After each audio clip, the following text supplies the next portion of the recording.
I want to explain to you how America became an empire. In fact, the most powerful empire in human history, because even though Rome was powerful, it didn't really control the world. Whereas America, the American empire today, controls the entire world. Okay? And so, to understand how America became an empire, you have to go back to the founding of America. Okay? So in 1776, America declared independence from Britain. And at that time, they had something called the Declaration of Independence. And the Declaration of Independence, if you read the document, it's very clear. It's what the founding fathers of America said is that we are founding a new society in America based on God. Okay? Now, the founding fathers were Christians, but they were a special type of Christians who believed in the idea of deism. And deism is the idea that, yes, there is a God, and God did create everything, but God is not interested in managing human affairs. God leaves us alone, which means that we as humans are empowered to create the world we want to create. Okay? And the founding fathers wanted to create a new society based on the idea of God. Okay? And what they believed is that God gave human beings 3 fundamental rights that all governments must respect. Okay? And so the famous phrase is, do you guys know the famous phrase? Life, liberty, and the pursuit of happiness. Okay? That is the mission, the purpose of America, to ensure that every American would have life, liberty, and the pursuit of happiness. And that's really the goal, the role of government. Life, to make you safe, okay? To provide security against enemies. Liberty, the right to say whatever you believe, the right to believe whatever you believe, okay? So the tolerance of all creeds, religions. Now last is the pursuit of happiness. What does pursuit of happiness mean? You guys know? So Thomas Jefferson wrote the Declaration of Independence, and when he wrote the pursuit of happiness, he had a very specific idea in mind. What does the pursuit of happiness mean?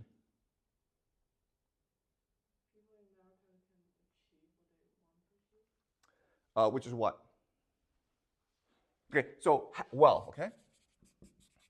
So in America, your fundamental right, the fundamental purpose of your life is to make as much money as you can, to amass as much wealth as you can. Okay? And the idea here is that in this society, in this new society, this new experiment called America, if we allow everyone to pursue the creation of wealth, then America will become powerful. Okay? That's the idea. And it turned out that this idea was absolutely correct. Okay? In a very short amount of time, America industrialized very rapidly, and at the end of World War II, America became the most powerful country in the world. Okay? After World War II, it decided that it can now export its philosophy to the rest of the world. So in 1944, there's something called the Bretton Woods Conference. Okay? And so in 1944, everyone knew that Nazi Germany would be defeated, okay, and Japan would be defeated, which would make America the most powerful, the richest nation on the planet, okay? Now, the Soviet Union was a competitor, but they didn't really matter, okay? They had their own sphere of influence. So America got together with its allies in Europe, and they decided what the new global financial system would look like. And the idea was that with Bretton Woods, they decided that the US dollar would become the global reserve currency, which basically meant that you could buy anything with the US dollar. Now, there are some people at Bretton Woods, some economists who were afraid that this would cause problems, right? If you have a government which was in control of the global reserve currency, that would basically make the government God, right? If they could just print as much money as they wanted, they could become like Midas. If they touch something, it would become gold, okay? So some people thought it was dangerous. And so the compromise is that the US dollar had to be backed by gold, okay, the gold standard. In other words, the US dollar was basically like a receipt for gold. If you had $1 million, okay, you could go to any American bank and get $1 million worth of gold for it. Okay, does that make sense? So that's what we call the gold standard. And for the longest, and so that led, this Bretton Woods system led to tremendous prosperity in America and in Europe and in Japan, okay? Then, in 1971, Richard Nixon did something really radical.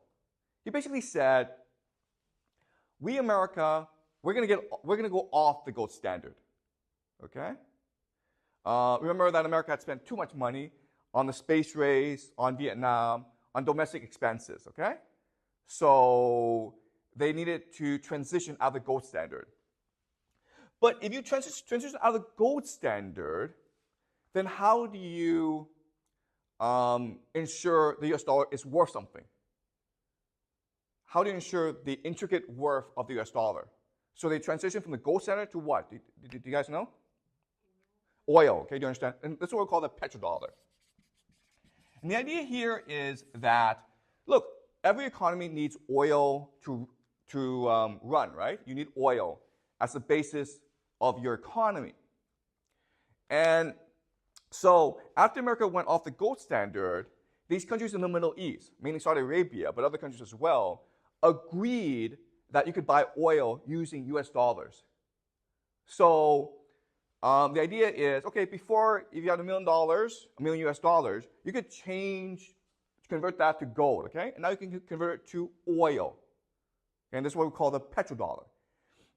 And this is really the basis for the value of the US dollar today, okay? So then what happened is that in 1991, the Soviet Union fell, and now America was in charge of the entire global economy, basically, okay? And so America at that time said to everyone, listen, let's focus on trade, because trade will make everyone rich.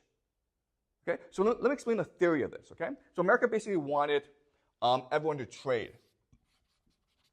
And the idea of trade, okay, this is like Russia, China, okay, South America. And the idea of trade is that each country would focus on its competitive advantage. What are you good at? And then you would sell this competitive advantage to other countries for what they're good at, okay? And the theory here is that if you do it this way, then all countries will become rich. Okay? So let me explain why. All right, so let's look at US and China, okay? So what China's really good at is cheap labor. The United States, what the United States is really good at is technology, right?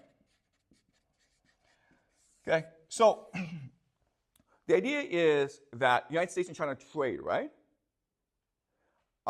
So China makes all these cheap goods for American consumers. But unfortunately, Chinese consumers don't have enough purchasing power to buy American technology, right? Okay? So what happens is that America gives China US dollars instead, okay? Trillions and trillions of US dollars. Now, in theory, what's supposed to happen is this money trickles down to the average Chinese so that the average Chinese worker, his wages go up, right? And when his wages go up, what he can do now is buy US products like iPhones. And so over time, trade evens out, okay? Does that make sense? That's a theory. Okay? That's the first theory. The second theory is how capital moves. Okay? And the idea here is that capital is going to go to places which allows it to grow the most. Okay?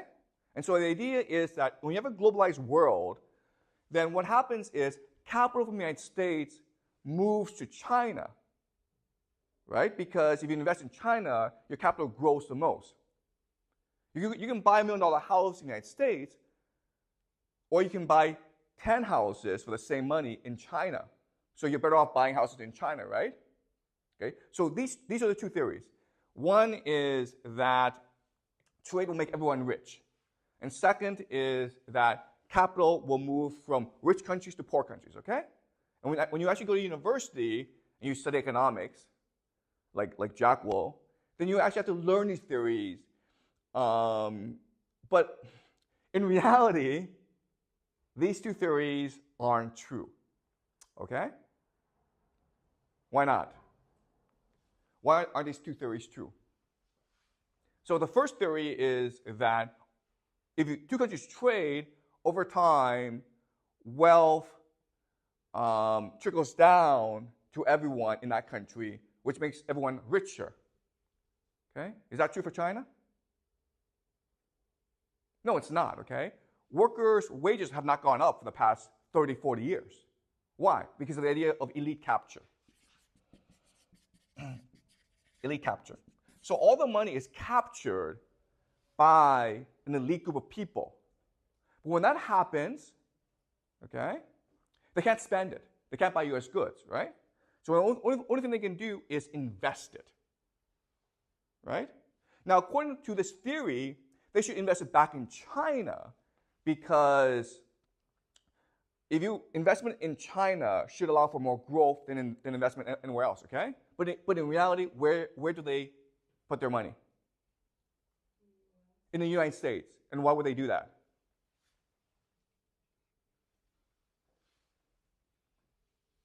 Why? Exactly, okay? You don't put your money where you make the most money. You put your money where it's the most safe, okay? That's why we have banks. So because the United States controls the US dollar, and because people's wealth is expressed in US dollars, it makes the most sense to put your money in the United States, okay? And this is not just true for China, it's true for most countries in the world. And that's why, starting in the 90s, you have all this wealth amassing in the United States, okay? Does that make sense? So everything in the United States became overpriced. Everything became a speculative bubble. Okay, so let me give you an example. Let's look at equities, okay? Stock market. Stocks. In the year 1900, okay? In the year 1900, if you look at all the world's stock markets, the largest was the UK, okay? Because obviously the UK is the most powerful country in the world, was the most powerful country at that time. At that time, the UK was the most powerful country. Okay, so in a stock market, as a percentage of the entire global stock market, was about 25%, okay? 24 to 25%. The United States was second at 14.5%.